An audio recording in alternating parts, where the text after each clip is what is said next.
In one last clip, Sam, I'm looking at the diagnostic scanner and I want to point this out to you. Anytime a car comes in, you see you've got the service engine soon light that was on.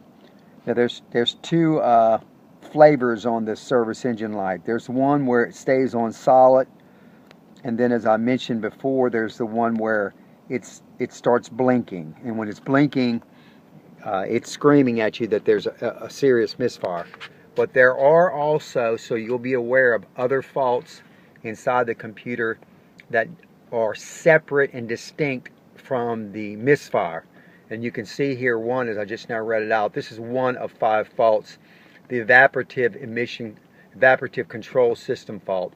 This fault is usually due to either a canister vent solenoid that's failed, or a purge solenoid that's failed. But I cannot determine which of these it is until I get the misfiring, which is the thing, as you'll look here and I'll show you the misfiring problem done, and the light quits blinking. So what I'm saying is there's 2 flavors of the check engine light that have to be solved. There's the one which is the blinking light. That's what I covered in the arcing on the spark plugs and the coil and the plug wires in the first video. And then there's also the issue of the service engine light coming on because of the evaporative control system itself. This isn't as serious. It generally does not affect the way the car drives, but it will make the buggy light come on. It only takes one fault, and you can see there's a total of 5 faults inside your car's computers, and it just takes one of these faults to remain in order to cause a